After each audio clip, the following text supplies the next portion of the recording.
Subscribe to Netful Bros and press the bell icon button for latest update and notifications. साल पहले तो PT पे कम तो साल डेढ़ साल पहले नहीं मुझे बस मुझे वाला चलता है अब इरशाद हे ईद प्ले करे पे छा पे फील करी भला ईद प्ले ॾाढो ज़बरदस्त आहे दोस्ताणो माहौल आहे ऐं सीनियर आर्टिस्ट महमूदा लाको साहिब सां गॾु कमु करण जो पहिरियों मौक़ो मिलियो आहे वाहिद रज़ा सुराणी साहिब ऐं तमामु ज़बरदस्त असांजो मज़ाही अदाकार बि आहे ऐं ॾाढो सपोर्ट बि करे थो मूंखे ऐं हेॾो हिन पासे मुंहिंजी चरी ज़ाल बि वेठी आहे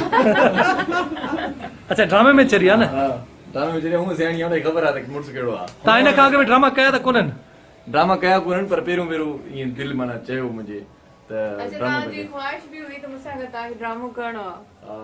फाइनली न हिकिड़ो ड्रामो मां पहिरियां कयो इमरान चांदी साहिब माशाल्लाह ॾाढी सुठी ख़ूबसूरत टीम आहे असांजी ॾिसो ॾाढा ख़ूबसूरत असांजा आर्टिस्ट आहिनि नट बोल्ट बि तव्हां सां नज़र अचनि पिया नट बुल्ट इहे असांजा ऐं मां नौजवान त जॾहिं बि सिंधी में जेके बि प्ले कया आहिनि सीरियल कया आहिनि माशाल्लाह असां A1 क्लास जा हूंदा आहिनि हीअ बि ॾाढो ख़ूबसूरत प्ले आहे तव्हां ॾिसो तव्हांखे ॾाढो मज़ो ईंदो माशाल्लाह ही नट बुल्ट हिते इन ड्रामे में मुंहिंजा पुट आहिनि तव्हांजा पुट थिया आहिनि हा माशाल्लाह ॾाढी ज़बरदस्त एक्टिंग आहे पीउ खां वधीक अदाकारी था कनि ऐं हूअ जेका मुंहिंजी घरवारी थी आहे खाइण खां सवाइ को कमु कोन्हे सुबुह लॻ में 50 चकर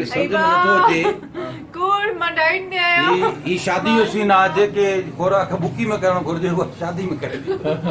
डाइट ते त असां आहियूं रुगो ॾिसूं था पिया तव्हां त खाओ था न वाह अच्छा सेरिश तव्हां त चओ पिया डाइट ते पर ॾिसूं था असां सेट ते तव्हां छा पिया खाओ चिकन पिया खाओ चिकन ये बारबेक्यू आहे पोइ इहो तव्हांजी डाइट त न आहे मुंहिंजे ख़्याल में नो हे विदाउट ऑयल आहे ऐं हे कॉइल ते पकल आहे सुबुह खां 7 दफ़ो खाधो आहे छो सॉरी सिर्फ मां चांहि ऐं बिस्किट वीटेबल उहे बि ऐं देर हाणे ई थी खावां असां मरी मां माशाल्लाह संजीअ में 7 दफ़ा खाईंदी आहियां तव्हां ॾिसी सघो था मुंहिंजी सिहत मां तव्हांजी सिहत सही आहे माशाल्लाह स्मार्ट आहियां तमामु स्मार्ट आहे एतिरो त असां रुगो ॾिसंदा आहियूं तॾहिं बि असांजी सिहत वीआईपी आहे ॾिसो नी कहिड़ो कमु आहे तव्हांजो कैरेक्टर कहिड़ो आहे मां खायर साहब जो ॿार छो आहियां शाइर साहब जो ॿार थियो ऐं हो बुल्ट भाभी ऐं मुंहिंजो केरु ॿार थियो आहे बाक़ी यस बाबा वञो मामा खे चुबड़ी पओ मामा खे चलो ओके क्यों चलो सही सीन करते ओके स्टैंड बाय ईद ते ही प्ले थींदो ड्रामो ऐं यकीनन तव्हांखे तमामु घणो मज़ो ईंदो पहिरियों मूंखे बि ॾिसंदो ड्रामे में ऐं इन खां पोइ वाहिद रज़ा सुराणी साहिब असीं सभई ईद ते तव्हां इंतज़ारु कयो